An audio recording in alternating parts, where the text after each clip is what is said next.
Ayo, kalian sudah cuci tangan belum? Kalau belum, cuci tangan dulu ya, agar kuman dan bakteri tidak masuk ke tubuh kalian. Sehat sekarang bukan hanya untuk kalian, tapi juga demi orang-orang di sekitar kalian. Oke, kalau sudah, kita lanjut videonya. Assalamualaikum warahmatullahi wabarakatuh. Baiklah anak-anak sekalian, sebelum kita memulai pelajaran, mari kita berdoa dulu. Berdoa sesuai agama dan keyakinan masing-masing. Harapannya semoga kita semua mendapat ilmu yang bermanfaat. Berdoa mulai. Bismillahirrahmanirrahim. Raditu billahi rabban wa bil islami dinan wa bi Muhammadin sallallahu alaihi wasallam nabiyyan wa rasulan. Rabbi zidni ilma warzuqni fahma. Rabbi shrah li sadri wa yassir li amri wahlul 'uqdatam min lisani yafqahu qawli. Amin ya rabbal alamin. Assalamualaikum, bagaimana kabar kalian? Mudah-mudahan hari ini tetap dalam keadaan sehat walafiat semuanya ya, agar kita cepat melalui pandemi ini sehingga kita bisa bertemu secara langsung di kelas untuk melakukan pembelajaran. Nah, pembelajaran kimia kita hari ini yaitu pada materi elektrokimia. Nah, elektrokimia ini nanti kita akan membahas tentang sel volta dan sel elektrolisis. Tapi pada pertemuan kita hari ini kita hanya membahas mengenai sel volta terlebih dahulu ya. Nah, sebelum kita belajar mengenai sel volta ataupun sel elektrolisis, pasti kalian sudah mengenal beberapa contoh gambar pada slide ini kan. Nah, ini kalian pasti tahu ini gambar apa. Ini adalah gambar batu baterai yang biasanya kita gunakan pada jam dinding. Sedangkan ini adalah contoh penyepuhan logam. Biasanya kalau anak perempuan atau ibu-ibu yang tidak bisa membeli logam emas murni, biasanya mereka menyepuhkan logam perak agar dilapisi oleh emas, jadi biar terlihat seperti emas asli. Kalau anak laki-laki biasanya melakukan penyepuhan logam pada otomotif, bodi otomotifnya sepeda motor atau spare partnya sepeda motor. Nah, biasanya pakai penyepuhan krom agar terlihat mengkilap dan bagus. Nah, dua contoh ini merupakan aplikasi yang sangat bermanfaat di dalam kehidupan kita mengenai elektrokimia. Nah, elektrokimia dari namanya sudah kita tahu, elektro berarti berhubungan sama listrik, kimia berarti berhubungan sama reaksi kimia. Jadi elektrokimia ini membahas mengenai suatu reaksi kimia yang mampu menggerakkan adanya energi listrik, ataupun sebaliknya, dengan adanya energi listrik dia mampu membuat reaksi kimia itu berlangsung secara cepat. Nah, untuk hari ini kita bahas terlebih dahulu mengenai sel volta. Sel volta atau disebut juga sel Galvani. Sel volta adalah sel elektrokimia dari suatu reaksi redoks yang spontan yang dapat menyebabkan terjadinya energi listrik. Nah, ini adalah salah satu contoh rangkaian dari sel volta. Nah, apa aja sih bagian dari sel volta itu? Nah, sel volta itu nanti ada jembatan garam. Nah, ini jembatan garam. Jembatan garam ini dia berfungsi untuk menyeimbangkan muatan listrik yang terdapat pada larutan. Voltmeter. Nah, ini adalah gambar dari voltmeter. Nah, dia itu berfungsi untuk menentukan tegangan listrik sel volta. anoda, dia sebagai elektrode negatif. Nah, ini adalah elektrode negatif, dia sebagai kutub negatif atau sebagai anodanya. Sedangkan katoda adalah elektrode positif. Nah, di sini letaknya katoda, dia sebagai elektrode positif. Dan juga ada yang namanya larutan elektrolit. Nah, ini kan berisi larutan. Terlihat kan seperti ada cairannya. Nah, larutan elektrolit ini umumnya adalah larutan garam dari logam yang kita gunakan pada anoda dan pada katode. Contoh, kalau kita menggunakan anode seng atau Zn, maka kalau kita menggunakan Zn sebagai anodanya, maka di sini larutan elektrolitnya adalah ZnSO4. Begitu juga dengan di katoda. Jika katodanya kita menggunakan di sini tembaga atau Cu, maka larutan di sini adalah CuSO4.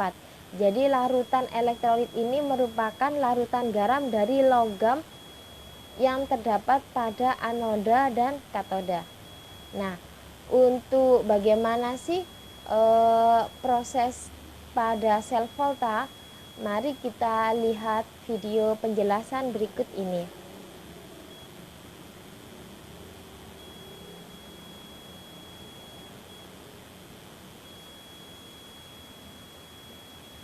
Nah, di sini saya mempunyai ZnSO4 dan CuSO4. Maka jika dia berupa di dalam air berupa larutan, maka ZnSO4 dan CuSO4 ini dia akan terurai atau mengionisasi menjadi Zn2+ dan SO4 2-.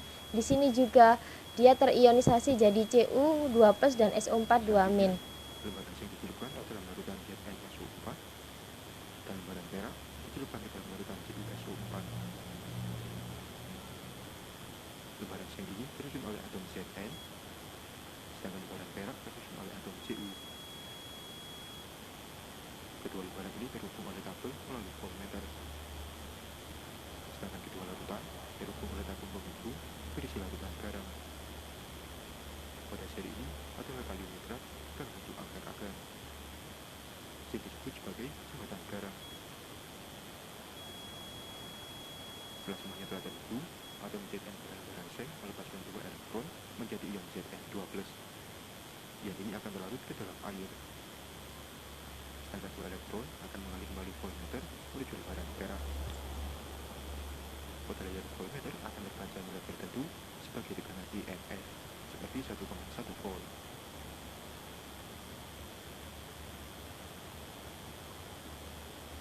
Elektron yang mencapai lembaran perak akan diserap oleh ion Cu2+ menjadi atom Cu. Atom ini akan menempel di permukaan lembaran Cu.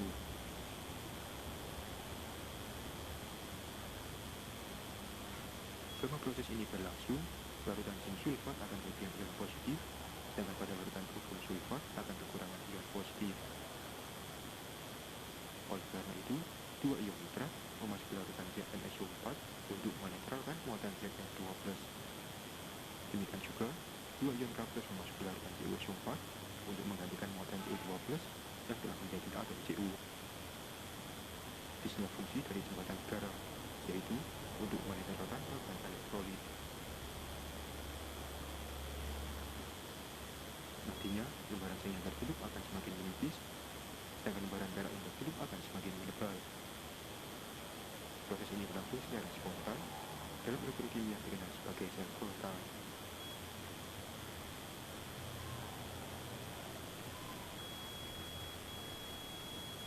Nah, itulah tadi penjelasan mengenai sel volta.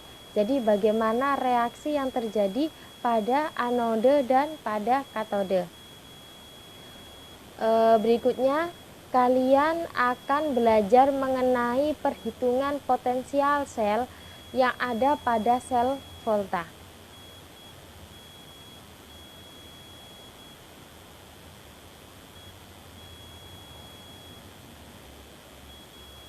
Selanjutnya yaitu mengenai perhitungan potensial sel. Contoh, kalau saya memiliki suatu reaksi yang menunjukkan harga E0 dari Zn2 plus menjadi Zn sebesar negatif 0,76 volt. Cu2 plus menjadi Cu, E0-nya sebesar positif 0,34. Kemudian kalian diminta untuk mengecek apakah reaksi itu berlangsung spontan atau tidak dari reaksi Zn direaksikan dengan Cu2 plus membentuk Zn2 plus ditambah Cu. Maka cara menjawabnya yaitu di sini Zn saja dia minta berada di sebelah kiri, maka kita tulis Zn di sebelah kiri. Sedangkan pasangannya adalah Zn2 plus, kita tulis dia di sebelah kanan.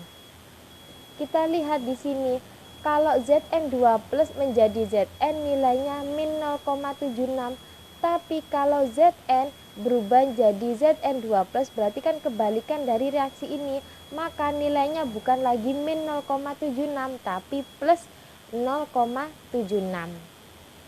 Nah, ini terjadi pada anodenya. Nah, berikutnya kalau Cu2 plus berubah menjadi Cu, kita tulis Cu2 plus ada di sebelah kiri, di sebelah kanan tanda panah ada Cu. Berarti menandakan bahwa reaksi ini terjadi pada katode, yaitu terjadi reaksi reduksi, sedangkan di anode terjadi reaksi oksidasi. Karena Cu2 plus berubah jadi Cu, sama seperti reaksi yang pada ini, Cu2 plus berubah jadi Cu, maka nilainya tetap positif 0,34. Sehingga di sini kita tulis tetap bernilai 0,34. Sehingga kalau di total, ingat di sini di sebelah kanan ada 2 elektron, di sebelah kiri tanda panah ada 2 elektron, maka ini boleh kita coret. Berarti sebelah kiri dari tanda panah tersisa Zn dan Cu2 plus, Zn dan Cu2 plus. Di sebelah kanannya tanda panah ada Zn2 plus dan Cu, kita tulis Zn2 plus dan Cu. Setelah itu kita jumlahkan, karena dia nilainya sama-sama positif, berarti kita tinggal menambahkan saja, sehingga ketemulah E0-nya sebesar positif 1,1. Nah, karena E0 bernilai positif inilah kita bisa memberi kesimpulan bahwa reaksi di atas itu berlangsung spontan. Seumpama E0 di sini dia bernilai negatif, maka reaksi tersebut tidak berlangsung secara spontan. Nah, itulah penjelasan mengenai perhitungan potensial sel. Jadi dengan menghitung potensial sel, kita bisa memprediksi apakah reaksi itu berlangsung spontan ataupun tidak berlangsung spontan. Di samping itu ada juga cara menentukan apakah suatu reaksi itu berlangsung spontan atau tidak melalui deret volta.